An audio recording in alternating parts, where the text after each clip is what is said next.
Okay, I'm here to let everyone in the world know it does not get easier in the dating world the older you get. It actually gets harder. I actually had someone yesterday say, I can't believe you're single. You're just so pretty.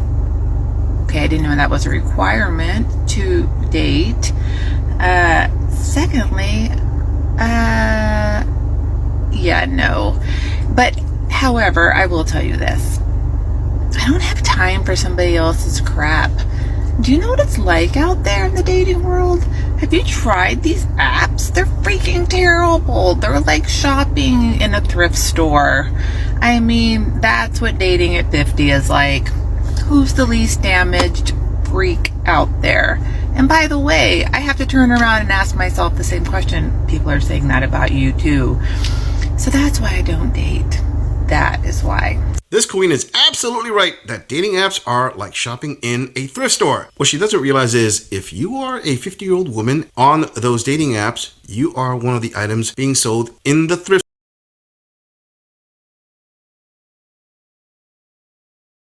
Well, did you hear about the guy who went to the bathroom in France? He said European. Welcome, ladies and gentlemen, to the throne room. The one place where we all have to sit, ponder, and, well, do our business. Today, we're going on a journey to master the fine art of taking a dump. Now, before you start rolling your eyes, let's get this straight. This act, as ordinary as it may seem, plays a crucial role in our overall health and well-being. So why not give it the due attention it deserves? And let's be honest, we've all faced those bathroom struggles that have made us wish we knew better.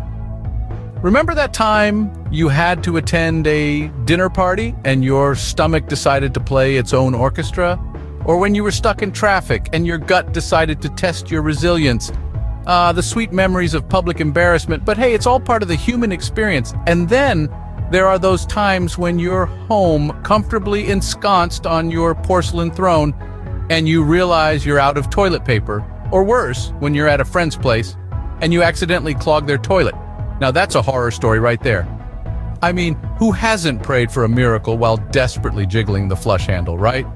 But fret not, my friends. This is where our journey begins. A journey that will transform these everyday struggles into a seamless, dare I say, enjoyable experience. We're going to delve into the intricacies of the act, sprinkled with a dash of humor because, let's face it, when it comes to poop, there's no room for being uptight.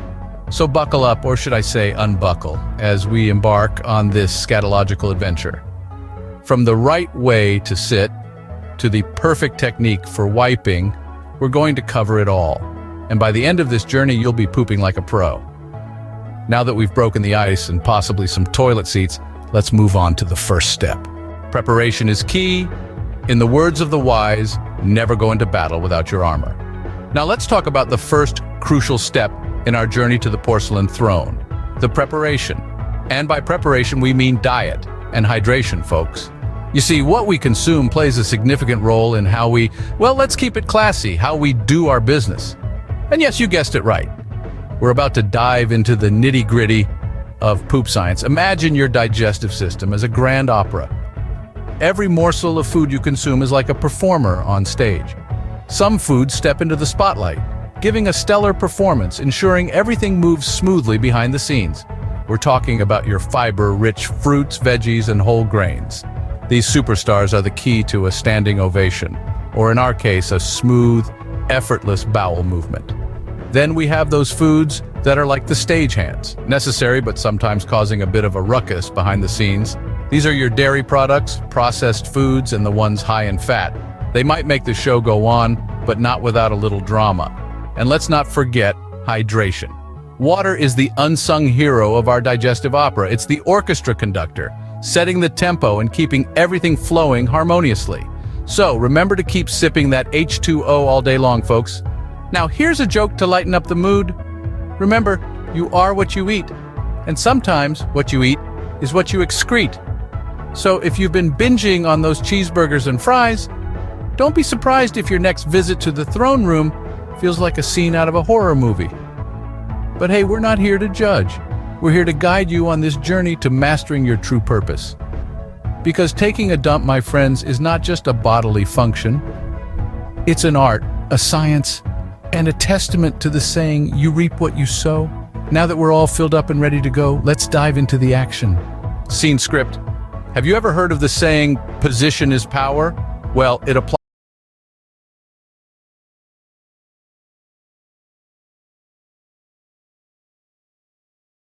A fence-sitter is someone who won't take an explicit side in an argument, rather trying to stay out of it, or in some cases giving a little credit to both parties, but still not picking a side, playing both sides. This phrase and some similar sayings are thrown out to a lot of people, myself included. Sometimes it's fair to say, sometimes it's not. I think today I have a great example of a content creator being accused of fence-sitting. Someone who has made their career trying to play to two very different audiences. That would be creator and Twitter addict Shoe-on-Head. Shoe-on-Head is a YouTuber who has been around for many years. She appears to have started back in 2008 on a channel called JAFS Productions, which was a channel she and her friends made skits on, as that was what was popular at the time due to the rise of YouTube's first 1 million subscribed to channel.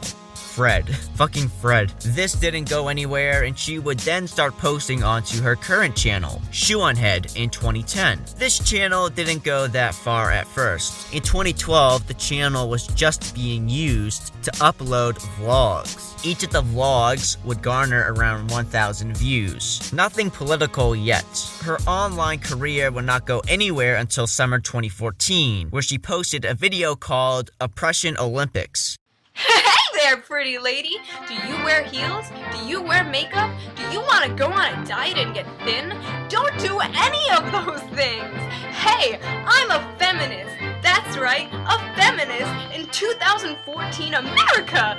What does that mean? That means I want you to stoop down to my level!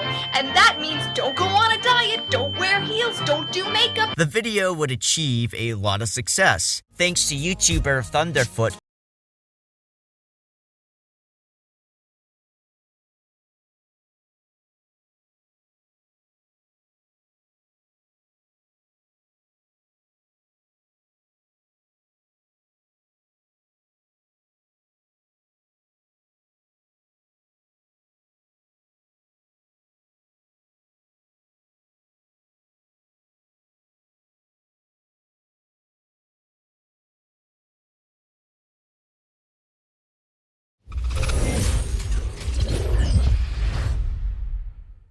All right, the title says it all, but this actually isn't the first time that I've discussed TikTok or the harmful effects it has on society. Truth be told, this is more like the 7th time I've talked about how TikTok is poisoning the minds of modern youth, some of the most popular videos on the entire channel as well so far.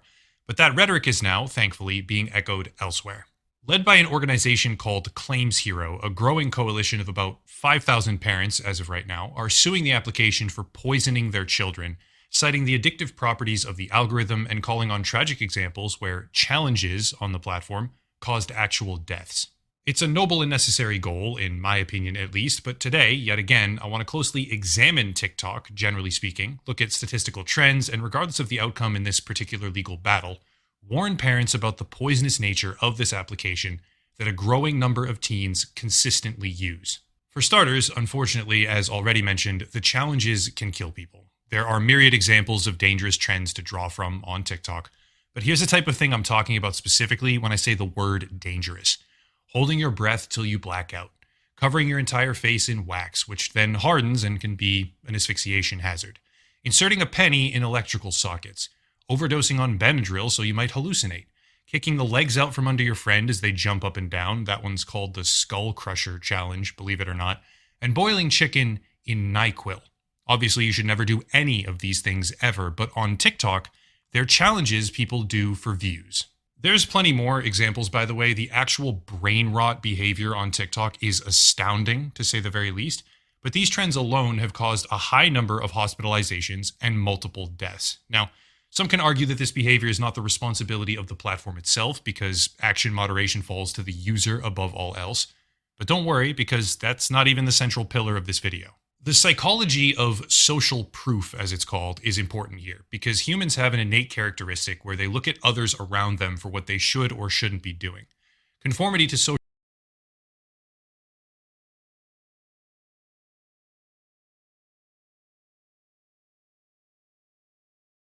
Because we're making things that make people connect with one another. The cartoon was made 85 years ago. It's extremely dated. Weird. There's always such chatter around it. You're allowed to have human moments. I have to pretend like, oh God, I'm a narcissist. Exactly that. A completely spontaneous and unscripted conversation between Sackler and Bailey is a study in the art of self-protective and disingenuous language. Let's take a very close look at what they say and what it says about the company they represent, and how Disney once again talks down to their audience, whatever's left of their audience. Hang on until the end, even if it's hard, because things are about to get revealing.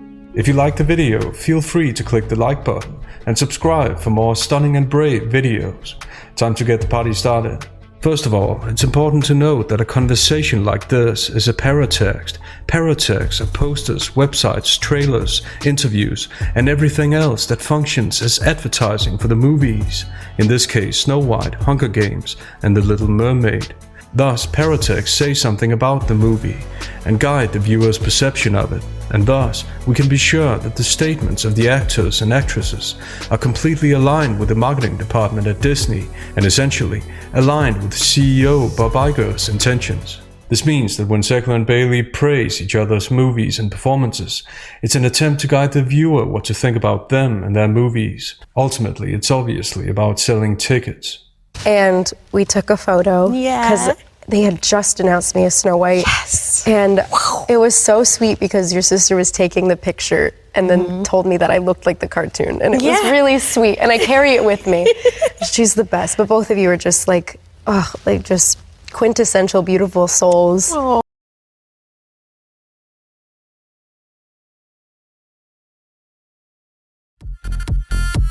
Oh, here we go.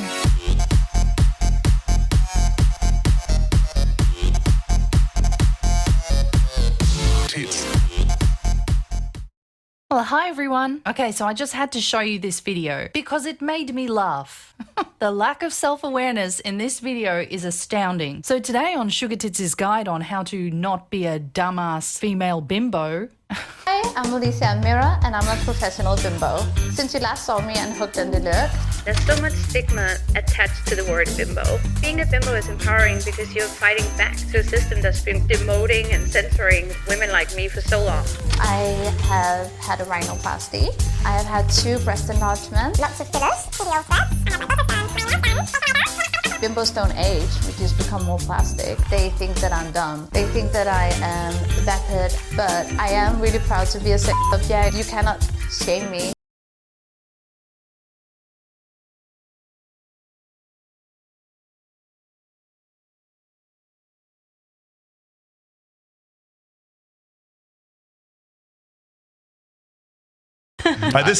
This one is actually kind of apropos to what we're talking about today. Which one? The Sadil one. Oh, do you want to do that one? Yeah, let's do that one real quick. Okay, see if I can grab her real quick.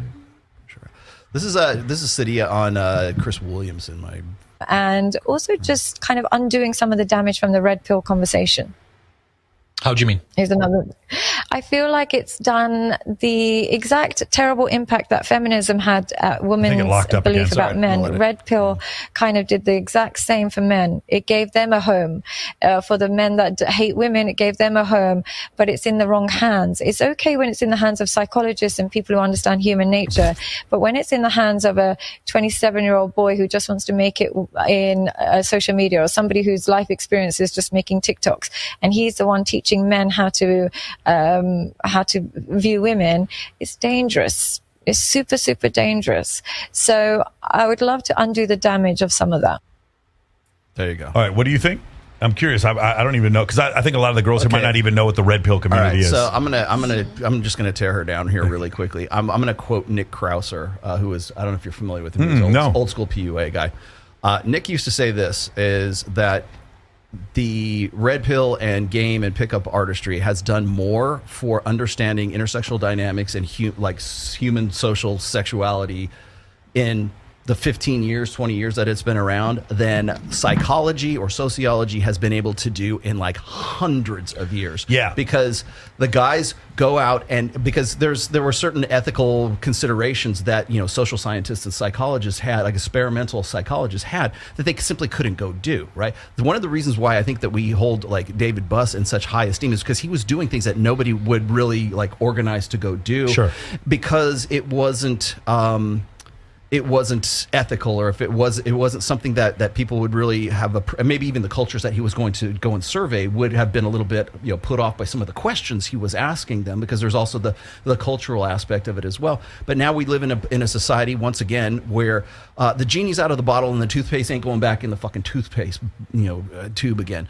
And to say that, oh, well, only us qualified academicians, you know, are you know, the ones that ought to be talking about this stuff. Well, fuck you.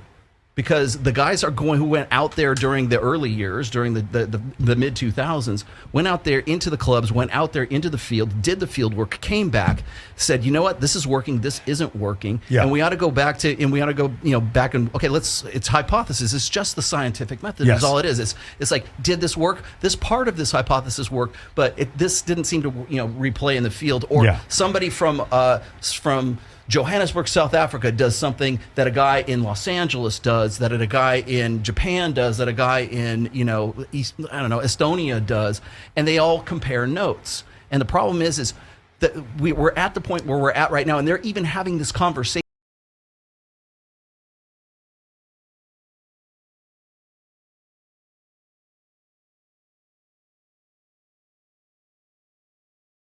Yeah! We made it to the year 2024, basically, because today is the last day of 2023. And if you all could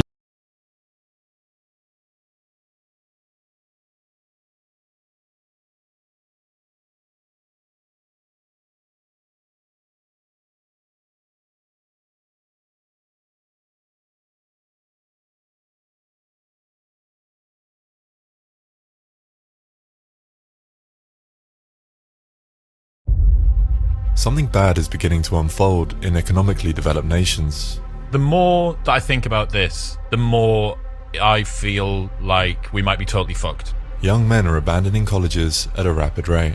An NYU professor says fewer men going to college will lead to a mating crisis, with the U.S. producing too many broke and alone men. This is really not good for society. Like it or not, a 4-year college degree is required for entry to the upper echelon of America. Women with college degrees don't want to partner with men who don't have a college degree. The mating inequality that's going to come out of this dearth of men in college poses an existential risk to our economy and our society. As women continue to excel in education and the workplace alike, an ever-increasing number of the male population are withdrawing. In the last 10 years, the number of men between the ages of 18 and 30 reporting no sex in the last year has tripled. And the worrying thing is that this could so easily lead to a violent storm. The most dangerous person in the world is a broke and a lone male, and we are producing too many of them. The future for relationships between men and women is starting to look bleak. If men don't kill themselves, they're exiting education and society and family life at the highest rates ever. Women are frantically pursuing careers only to discover that they're unable to find a partner that they're attracted to, and then jump on meds at 40 years old. And then the people who want kids can't find a partner that does as well. Birth rates declining, faith in the leaders and the news organizations non-existent, and everyone's just about sufficiently sedated not to notice or care that it's going on. That's a precise and accurate summary of how the West has declined and will collapse, yes. Fuck. How did we arrive at this point? Hey guys, it's your girl Melanie, and I came across this video that this intro was so scary, right? I'm like, Jesus, because as you guys know, I do dead commentary or dead reactions. I'm less of a reaction channel, I'm more of a commentary, an opinion channel. And so I came across this and I just saw the first 10 seconds and I was like, okay, I need to talk about this. But this is what I have been ringing the bell about, ringing the alarm about when we talk about when we talk about the dating crisis and we talk about modern women and Western women, and we all know what's going on in the streets, if you've had your ear to the ground or boots on the ground involved in the streets, then you understand that we are in an extreme crisis. And the only people that seem to recognize where this crisis is coming from, the actual root cause, are the men. Women overall are just blaming, men aren't keeping up. Where have all the good men gone? Men are dusty, men are broke, men are on our level. I don't want to date down. They have this very me-centered, narcissistic focus on self and their individual results, where I see men as a collective are understanding the broad strokes, the macro view versus the micro view of self. And we all know that it has stemmed from, this is the poisonous result from feminism in the sexual liberation. And over the decades, as more of this has seeped into our society, into everyday life, we are now, because of social media, and dating apps, it has, by order of magnitude, I don't know what order of magnitude, by a lot, it has expedited the downfall of the West, the downfall of the nuclear family, the downfall of mating and relationships here in the US. And so until we start addressing what is causing this, and it is coming from multiple levels within our society, not just the dating apps and social media. Yes, those are where you see the most, you see it, it's in your face. But what we're seeing it from, where I notice it is in all walks it's at all levels of our society. So we're talking about governmental policies, the universities, the school systems, corporations, even how money is being handled and given out towards women, and how men can't even, I've had so many young men tell me that they aren't able even to get a school loan to go to college. They don't qualify because they aren't minority enough, they aren't oppressed enough. And even when young men are on these campuses, and this is what you don't hear too many people talk about, is that the reason why a lot of men have stepped away from going to college is because most of these colleges are very anti-male. There's a lot of toxic misandry and feminism that is let's keep going. I talked a lot. In the not too distant past, marriage preceded sex, and young women were sold by their families to eligible men of equal or superior social status. These young women had little say in the matter, and once they were married, they remained dependent on their husband's earnings until they died. The lives of both men and women were extremely tough. Most men suffered grueling days in the fields, earning very little money, and most women suffered grueling days in the home, earning no money. Women tended to their children, but also to domestic duties, which back then were far more difficult and time-consuming. The technologies we take for granted today, like the vacuum cleaner, electric washing machine, dishwasher, and so on, had yet to come to humanity's aid. Even when the Industrial Revolution was in full swing, many households, especially those in rural areas, still didn't have running tap water. But everything changed in the 20th century. In the United States, the 19th Amendment to the Constitution, ratified in the year of 1920, permitted women the right to vote, and a series of technological advancements followed, which began to turn the tide. Chief among these developments were the electric washing machine and the birth control pill. The introduction of the pill caused a tremendous social shift. Unmarried women were able to have sex without getting pregnant, which is enormously significant because you didn't have to get married to have sex, or you didn't have to risk an abortion.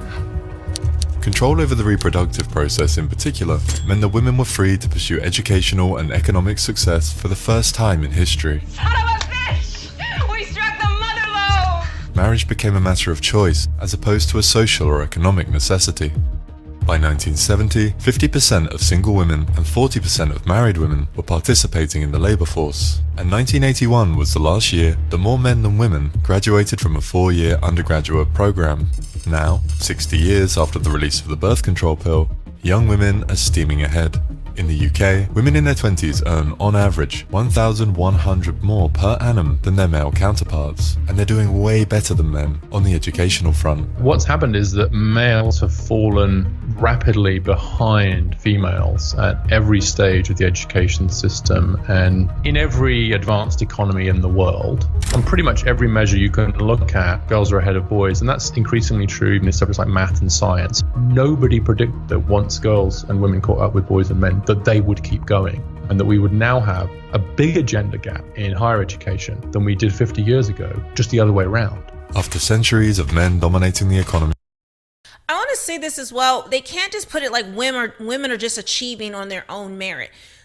The policies, the governmental policies, corporate policies, and university policies have undergirded women, have pushed women to the forefront while they have oppressed men. So it's not like this natural evolution of women achieving. No, the propaganda that has pushed women towards the forefront and has pushed men down, and they don't want to recognize that part of it. So I just wanted to put that out there. You know, even in the scholarship programs and the different initiatives.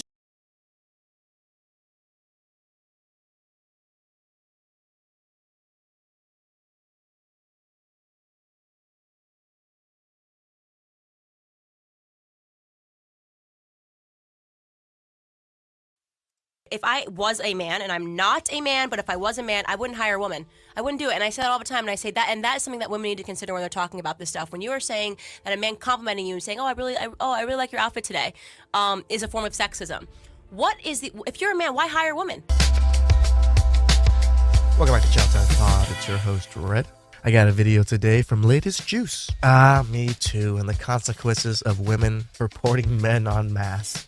You guys are losing jobs. You guys are losing opportunity. Please subscribe down below. I really appreciate that. Let's do that, chow. It's chow time. If I was a man, and I'm not a man, but if I was a man, I wouldn't hire a woman. I wouldn't do it. And I say that all the time, and I say that, and that is something that women need to consider when they're talking about this stuff. When you are saying that a man complimenting you and saying, I really like your outfit today, is a form of sexism. If you're a man, why hire a woman, right? So you fought all this time to be able to get into the workforce, only to say these are going to be the rules. You know, if you say anything, even if you compliment me, if you look at me, anything, I'm going to have a reason to fight you. And by the way, you're going to want to settle and pay me, because even just the stain of an accusation is enough to ruin men. So if you're a guy, right, in this society, in this Me Too environment, in this litigation-rich environment of misogyny and sexism and all of these claims, what is the value add? What's the risk? You know, the benefit and the risk. I can't do the analysis and say, I'd just be like, no, I'm just not hiring anyone. Give me all the men. I 100% agree with her. There's no numbers to where women can outperform men on such a great scale that where it requires a woman to do the job for most jobs. So I just rather hire a man, which probably will work more hours, probably will take more shit from me because he's a man. Just saying. And just do the work without complaints. It's so much easier to deal with men. Straight off the stage where you were just talking about Lean In, and a new study you've just released indicating that women are actually having less access to mentorship and to their bosses than they were even a year ago. What's going on here? Yeah, it's really important. So today we just released a Lean In SurveyMonkey study that shows that 60% of male managers in the United States are afraid to do a one-on-one activity with a woman, including having a meeting. I mean, can you believe that? 60%. That's huge.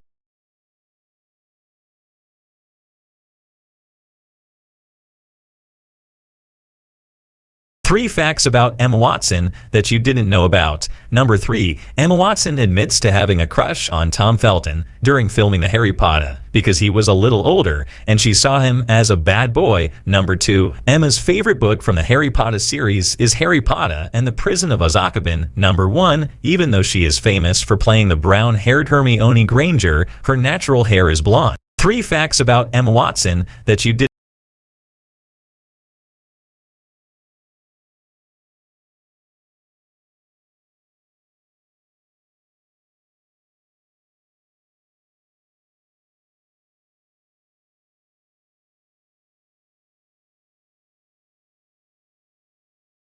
In just a few moments.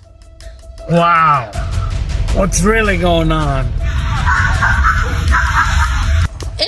time. What the?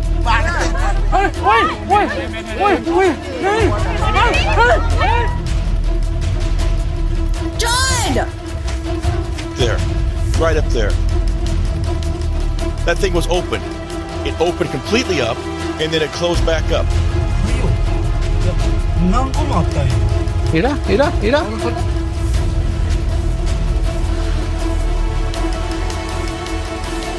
I still don't understand the whole issue with this movie Shazam. Hi, I'm James LaFleur, and you're watching the Impossible Channel. Welcome aboard. Don't forget to leave a like and subscribe to the channel with notifications on for more videos like this. Today we're going to be taking a look at unexplained glitch videos and the Mandela Effect mystery. A giant doorway that supposedly opened on top of a mountain became a trending topic, and now hundreds of people are trying to find out if this is a secret passage.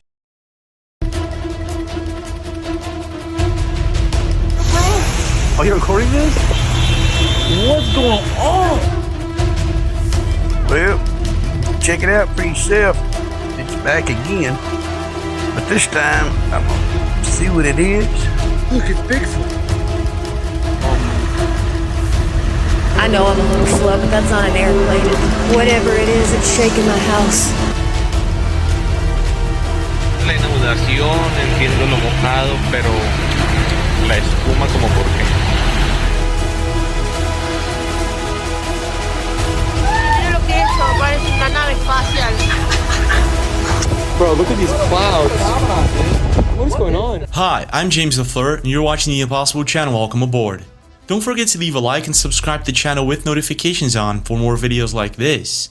Today we're going to be taking a look at mysterious glitches caught on camera, a bizarre phenomenon that may have some relation to the Oakville blobs, a monster-like footprint that's been showing up all over the world and creeping a lot of people out, and other strange and creepy videos that will definitely make you question absolutely everything you thought you knew about reality.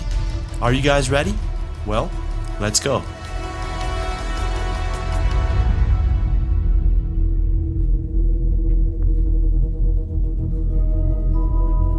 Now just imagine how much humanity has evolved in the past few decades. It's quite impressive, isn't it? The medical advancements, the technological advancements, the industry, everything. It's as if it happened too fast. Prototype to try out. It's a little thing. But even with all of this advancement and knowledge that we gained over the years, there's still a lot that we don't know about.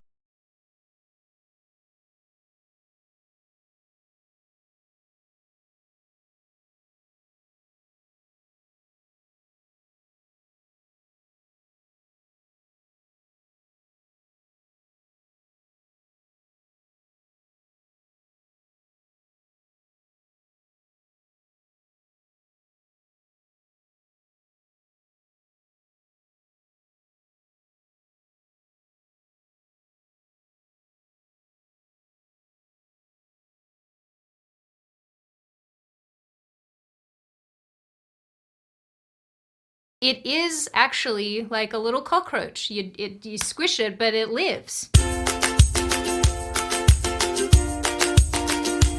Hi, my name is Sydney. Welcome back to hell. And as per usual, before we launch in, today's video is sponsored by Tiege Hanley. Now, while people have been discussing the downfall of Disney for literally years, it's like some wishful thinking over there, I have noticed a resurgence of interest in this issue in the last number of months. Because as time wears on at the little mouse palace, things are getting increasingly dicey. And for some pathological reason that we don't have time to unpack in this video, people are very gleeful about this potential downfall. And I'm not judging any of you because I can kind of relate.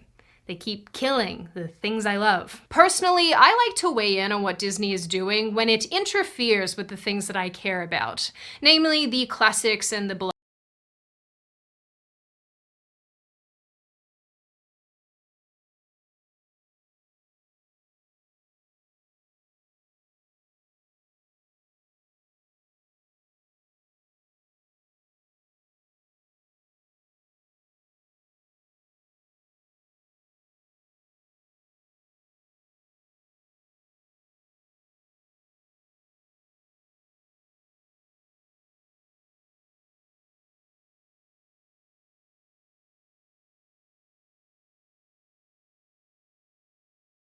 Here's your bill. Thanks. I got it. I'm a strong, independent woman. I don't need you to pay for my meal.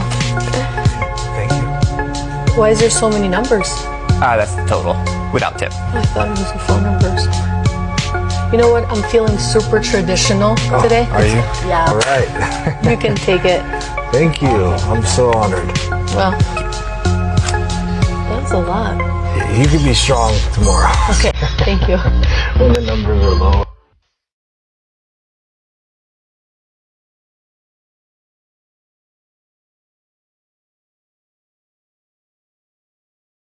What have men ever done for us that has been worth keeping them around? Seriously, you want to ask that question?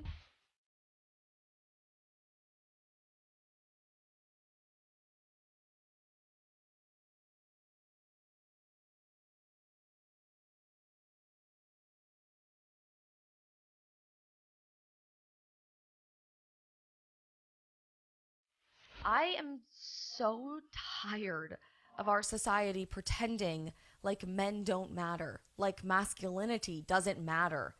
They do. You do. That's right. All the equality and all the feminism works for modern women when it benefits them. As soon as they see they won't be able to handle something, they'll suddenly want a man to take care of them. There's no end to the double standards that women apply to men. Men are expected to understand and respect women's hormones and act accordingly, but women are never going to understand men's testosterone and masculine tendencies. Men are supposed to suppress it. Women can go about and sleep with however many men they can, and even showcase themselves online for millions to see, yet men are expected to be completely okay with it.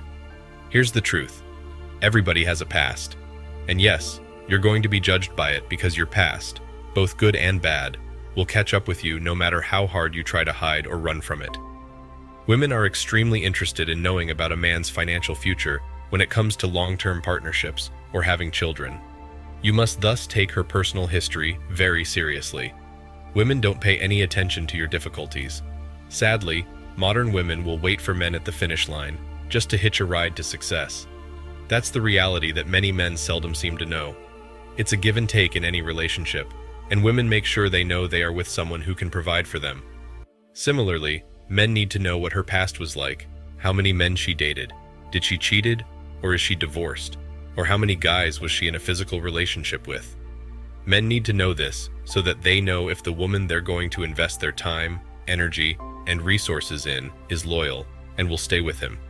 Therefore, if it's a short-term relationship, men shouldn't worry about a woman's background because it doesn't matter. Nothing that may be significant is meant to come of this, as far as you know. If it's a one-night stand with benefits, then who cares? However, it is crucial to understand her background if you plan to date her long-term, or, more precisely, if you're seeking a girlfriend or someone to start a family with. In reality, she is quite interested in your abilities to care for and defend yourself as a man, and as a strong male role model in a family, since she is going to spend her life with you and raise children. A woman's version of respect is completely different from a man's version of respect. A woman's respect can be bought, sold, and demanded. A man's respect can only be earned. That's why you never hear men demanding respect. Never forget that legal marriage is for the benefit of women.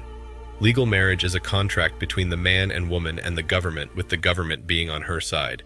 The entire weight of the government is on her side. With women filing over 50% of marriages, it's a poor gamble. There's a huge feminist lie that you're going to be happy as if you have a career and if you are a boss babe and I don't want to be a pick-me girl. That's not why I'm saying this. If you want to have your career, you go for it.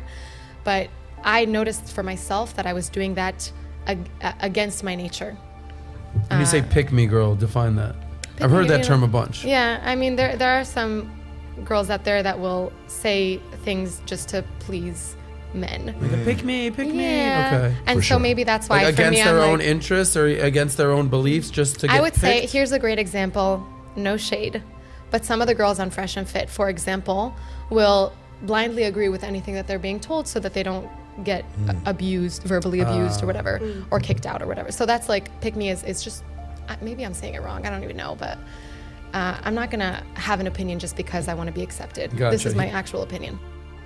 Men are done with double standards, the gaslighting, trickle-truthing, and all trick and no treat of today's modern empowered woman. Men have fled from marriage. The signs are everywhere. In my nice middle-class suburb, every business connected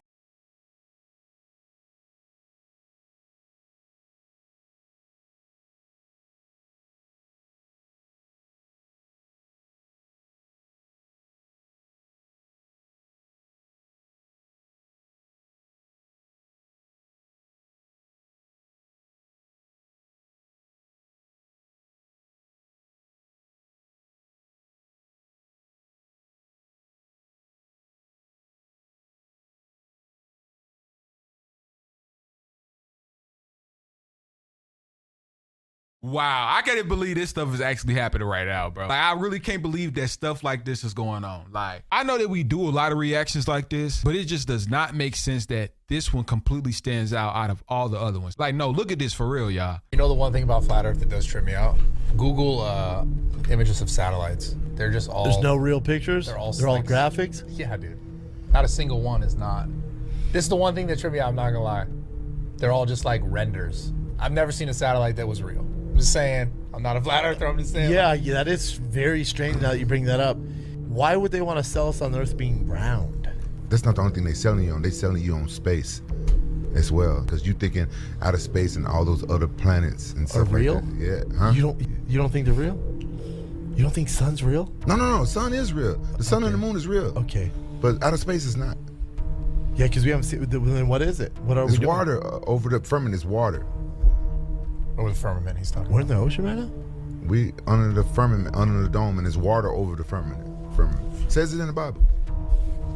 The outer space is, there's no such thing. There's no such thing as outer space. No, and that's the whole thing that got you tricked and why you think the other planets and stuff. The planets are wandering stars that you think about. So you think all that, like them going to Mars stuff is all...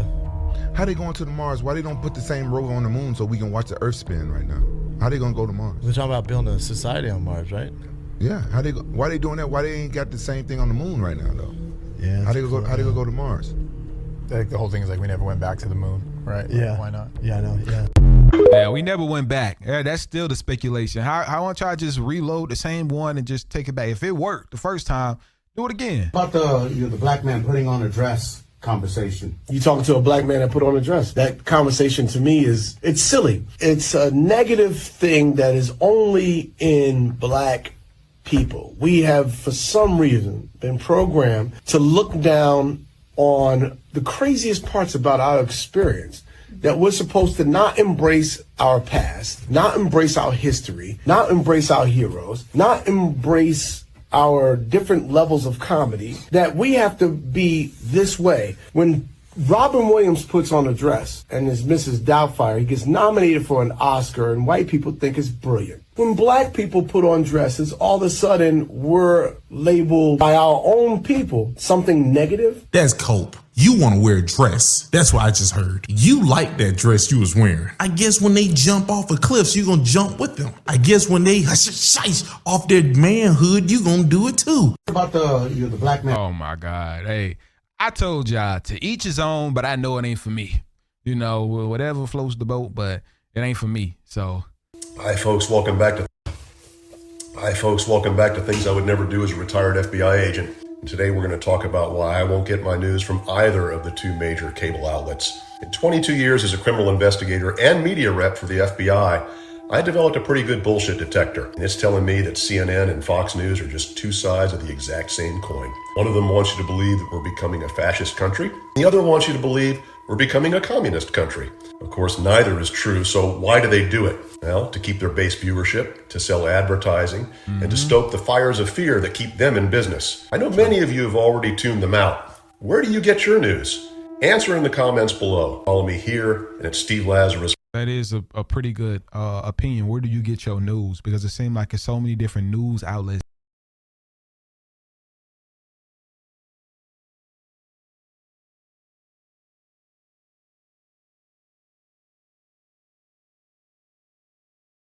Pokimane is one of the largest female streamers on the internet, so you would think she would understand how people on the internet act and how there are many, many trolls out there, but instead of just accepting the fact that sometimes people are not going to like her takes or her content, now that she is leaving Twitch, she is blaming prepubescent little boys and manosphere red pill BS as the reason why she's ditching her Twitch exclusivity. I have a few things to show off, but before we get into the topic, if you enjoy the content I create, check out the links in the description, follow me on social media, and consider supporting through Patreon or through YouTube memberships. Now, of course, instead of blaming herself for her pretty bad takes and them going viral and her facing backlash, she is saying it is everybody else's fault that sometimes she's highly criticized. This is a .esports article. It says Pokimane said she will stream for the first time on YouTube, reconfirming that she has not re-signed an exclusivity deal with Twitch and is free to stream wherever. There was a point in my life where I assumed everybody was older than me. Get into an Uber, the driver's probably older. Start a new job, my coworkers are probably older. And if I watch the NFL and I see a quarterback on my damn TV, he's probably older. Those times have changed. Patrick Mahomes is literally younger than me. And I realize it's also changed at my current job as a live streamer. I'm one of the people who have been here longer, one of the older people. And I feel like people aren't appreciating that fact. The live streaming landscape has changed a lot. I even just wanted to check, so I looked. These were the biggest live streamers in the world, as far as English-speaking live streamers, 4 years ago, January 2020. And there's a lot of names here that are mostly my age or older. The Summits, the XQCs, the Lyrics. Now, there's some familiar names there, like Tyler and XQC still, but also a lot of young names, the Jinxies, the Quesos, the Kais. In live streaming, I did nothing wrong. I didn't touch my phone. I wanted to see Matt Rife because he's a friend of mine. And I go to jail. You're going to jail. You're going to jail. So this woman is a porn star called Lisa Ann, and she was recently arrested at a Matt Rife comedy show. My roommate and I, we were walking to get lunch, right, in North Hollywood, like 2 blocks from my house. And as we were going into the restaurant, coming out of the restaurant, this beautiful girl, right? We both turn, we see her, we recognize her. It's Lisa Ann.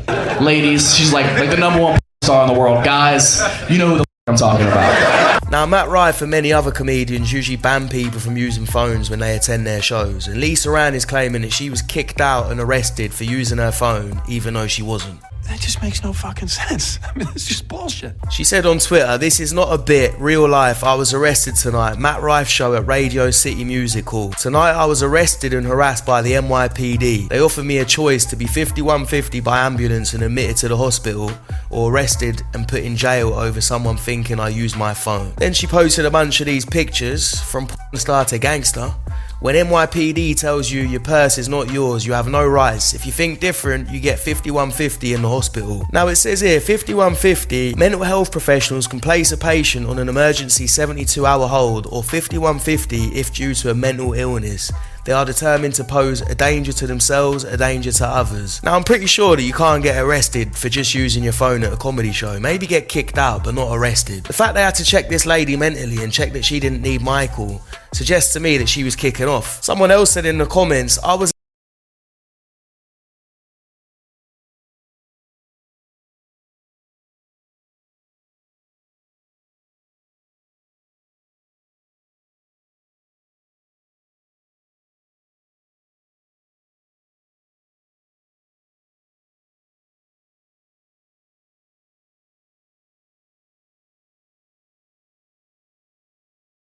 So have you noticed they're no longer talking about Ukraine, Russia that much? And by the way, if you listen to the mainstream media, Ukraine is crushing Russia. Like, oh my God, the war is already over with. Putin's begging for them to stop. That's how the mainstream media is selling it. And if you look at New York Times story, August 2023, there's a story that came out saying 500,000 people have died, 300,000 from Russia, 200,000 from Ukraine. But then if you read a story from Zero Hedge, it'll say 400,000 people have died from Ukraine. And on top of that, very interesting thing that Ukraine did, they have roughly 2 million soldiers at the beginning of the war. There's claims that they've lost already 500,000 soldiers. And according to Military Chronicle, Ukrainian authorities will soon be able to bury about 1.5 million people. Why? So here's a country that's got roughly 37 million people living there. You have 2 million soldiers. You're going against Russia. You're getting money, hundreds of billions of dollars of money. You're coming around the greatest beggar of all time, Zelensky, the greatest fundraiser of all time, Zelensky, whatever category you want to put him in. But you do $1.5 million. And then Janet Yellen, who is supposed to know economy and money and numbers of what America can afford, comes out and says, America can certainly afford to stand with Israel and to support Israel's military needs. And we also can and must support Ukraine in its struggle against Russia, Yellen said, adding that the U.S. economy is doing extremely well.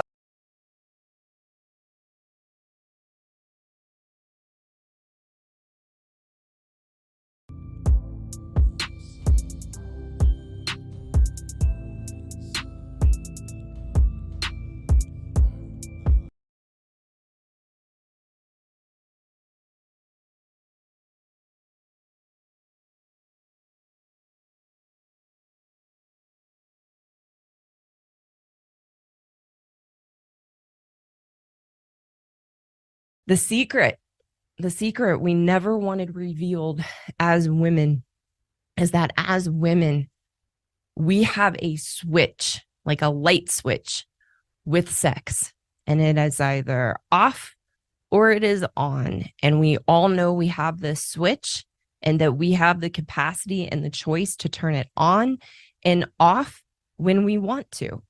And as women, when we were single, we had the switch on for bad boys and we had the switch off for good men until we were ready to settle down and get married and start a family.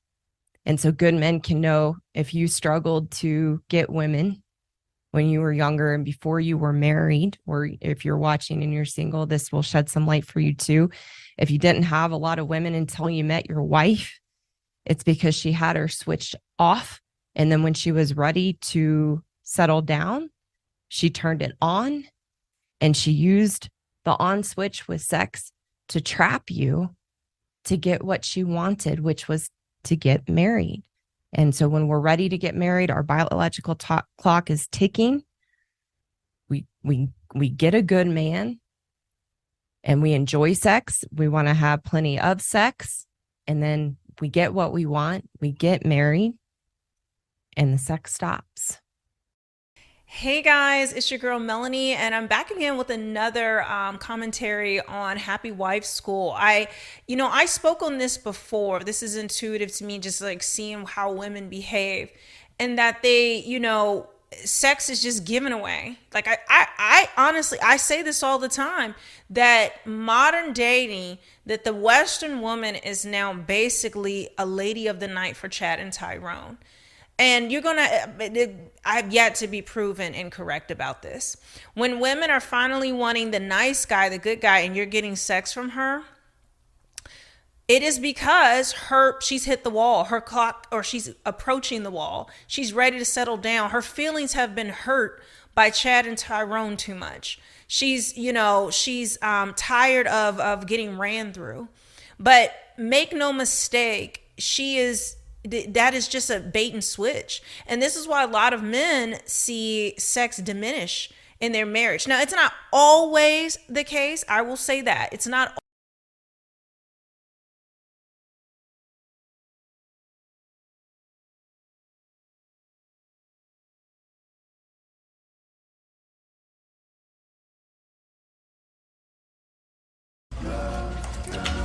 finally. Fuck! I thought I got rid of all the nasty ass fucking sexist, racist motherfuckers on this earth. Like, fuck! Fuck! I'm gonna need bleach for this. Oh wow, I wonder what this is packaging for. It's a thermometer. We'd be good together, don't you think? No, Why? because I'll break your heart. Maybe I'll break yours. Nobody breaks my heart. Today is International Spicy Workers' Rights Day. What does that mean? That means it's your chance to spoil your local spicy worker. Buy them something off their wish list. Send them a shit ton of money. Spread education. You have the power. Hi, I'm an in-person SW, and I've been so for about 12 years now. For me, like a lot of service industry jobs, some days are great, some days are bad, and some days are relatively neutral. For the most part, it's just work, and I'd rather be doing this than doing anything else that's accessible to me. It's the one job that accommodates my needs as a person who is chronically ill, and unfortunately needs to take a lot of days off to recover or deal with my chronic illness. And the amount that I'm paid relative to the amount of labor that I do helps to compensate for my body just hating me. I'm able to live really comfortably, live in a nice apartment in a nice neighborhood, have savings, investments, travel when I want to, and have the time and ability to manage living in this human body that I've got. So I do enjoy some aspects of my work, mainly being able to survive this capitalistic hellscape that we call a country. What I don't love is the stigma and violence that is oftentimes directed at people like me who turn to this line of work because there aren't many options. Men are the easiest thing in the entire world. If you are wondering how you and another woman got the same man, it is because men are the easiest thing in the entire world. I have never wanted a man and not gotten him. Do you have any idea how many men have wanted me and not gotten me? There has never been a single man that I have wanted that I have not gotten, because men,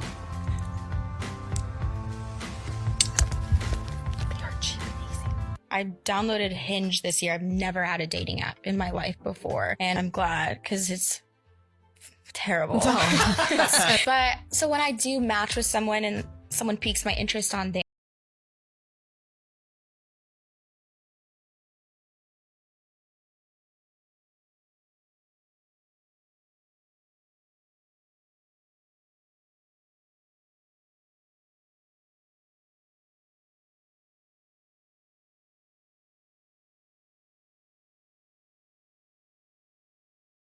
the law of proximity. My brother and I, we feel the same way because, you know, we come from England and you don't really see Lambos, you know, and the other day I just left my apartment and there's just like a Lambo just there in front of me. And I'm not like money crazy like men are, but like it's not bad to wake up and see a Lambo in your front, you know, right where you live. It's nice. The law of proximity. My brother and I, we feel the same.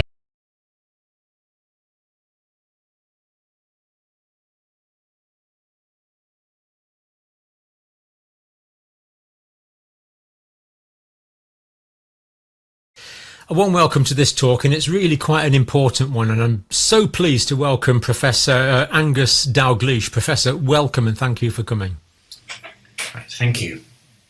Now, Professor Dalgleish is a professor at St George's University, London. I'm not going to go through all of his qualifications, but he's a Fellow of the Royal College of Physicians in the UK and Australia. He's a Fellow of the Royal College of Pathologists. He's a Fellow of the Fellow of Medical Sciences, as well as having an MD medical research degree. Really quite impressive. And he's had 563 publications. I don't know how you fit that in one lifetime, but that's what he's had, with over 25,000 citations. And I believe, Professor, you're still working as a cancer doctor. You're a consultant oncologist. I am indeed, yes. Yeah. Now, what's concerning you at the moment? There's some observations that you've been making that are concerning. Just, if you don't mind, tell us about your observations and what your concerns are.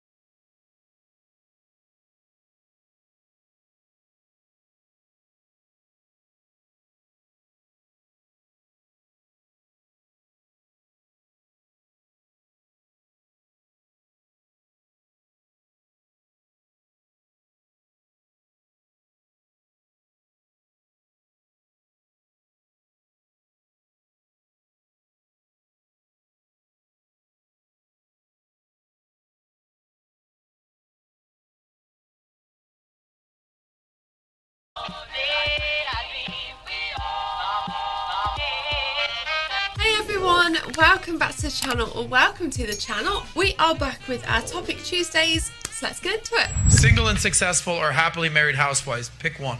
Single and successful until I'm 30 because I study way too much right now to not become successful. How old are you now? 22. Question for you. Do you think you'll still be able to command the same level of man at 30 years old as you can command now? I think I can command that man right now to wait for me when I'm 30. Oh, shoot. Okay. Oh, shit, man. What did she say? She said she could command that guy to wait for 8 years. 8 years. You Yeah, do realize it's that a the guy long that you time. want isn't going to wait or be on your time, right?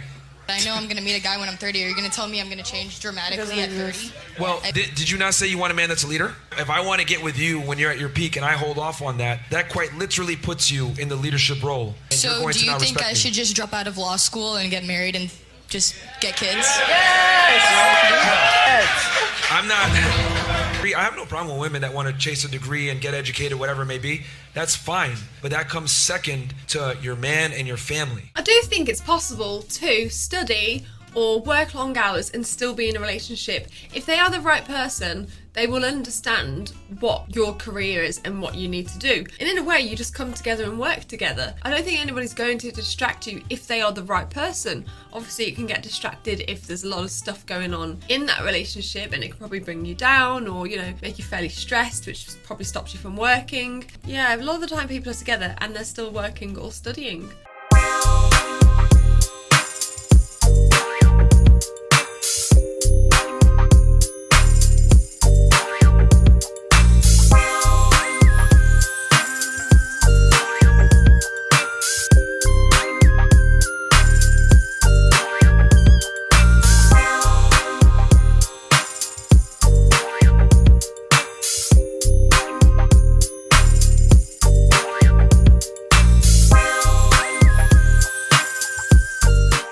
Staring at him like he's some sort of movie star. I mean, he's a handsome man. He's tall, he's muscular, he's good looking. That's probably what most women go for. So of course they're gonna stare at him. I feel like he knew he was gonna get people to look at him, otherwise he probably wouldn't have made that video. He's like, yeah, I'm confident. Fair play.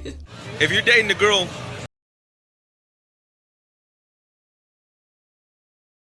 That's. I got a home phone.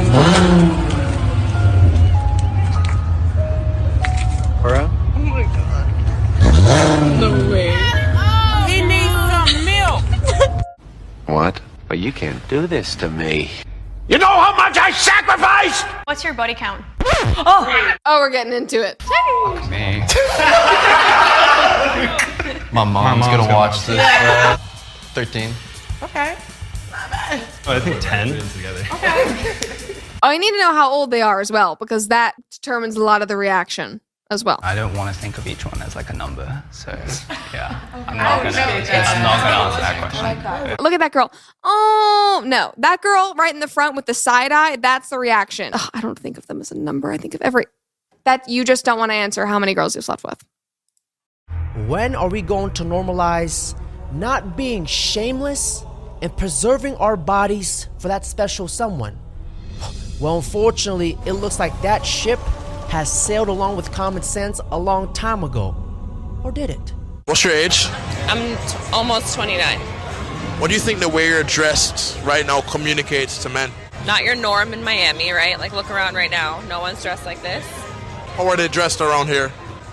The women I'm looking at right this second, they all have like really tight see-through dresses, really short, really skimpy, which I have skimpy clothes too, by the way. I'm not knocking it, but I don't know. I feel like this is a little more conservative. Well, how do you feel men look at you when you dress conservative as opposed to skimpy, provocative? I personally feel, and this is not a fact, but I personally feel that when men see me and I dress like this versus like a sexier outfit, they approach me differently. Different kinds of men approach me more to my liking. And I think it's natural for a man to look at a woman that dresses like more conservatively and to view her in a more modest way. This girl is what I like to call a Bigfoot riding a unicorn, because you rarely see it. A woman who is well-dressed, well-spoken. This is the type of girl you want to wife up. The fact that this isn't common sense to most women is insane. If you look like a hoe, you behave like a hoe, you have pictures that might make you look like a hoe, Well, guys are gonna assume you're a hoe. So because you post in a bikini, you're a hoe, or look like a hoe. Oh, hoe Yes, traits. these are hoe traits. Yes. Yeah, hoe traits. So what do you want her to wear to the beach? She could take a picture and not put it on the internet for everyone else to see. But you could go to the beach. She doesn't have to post it on the internet for the world to see. Why's she gotta post it? Why she gotta post it on the internet? Why not? For who? For herself. Oh, herself? Hold on. Yeah. If it's for herself, why is it on social media then? Keep it in your camera phone. Yeah. I don't know. Because you Just want to wanna post it Like and you my want people. That's Instagram not is for like yourself. Then that's for everyone to see. That's for the public, we look at For our own yourself. Instagrams more than anyone else's. bro. You put it on your phone. You keep it there. Put it on social media means everyone sees it. That's for the public. It's not for yourself. The combined IQ of every single woman on this podcast is room temperature in Celsius. What is the most effective way that people can lose weight? Eat less food, do more exercise. Are you a doctor? Can we hear from the medical professional in the room? Stupid. I'm not going to let you get the chance. I lost my family. I don't talk to like my brothers or sisters. Like my dad don't want to be around me. I've lost my whole family and it sucks. We do not care. There's this saying that goes, so when the devil comes and dance with you, you better say never, because the dance with the devil might last you forever.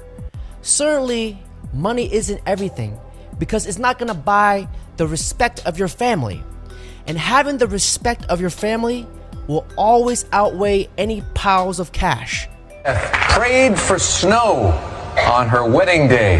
Yes, I did. It was 32 degrees and no snow on my wedding day, but I had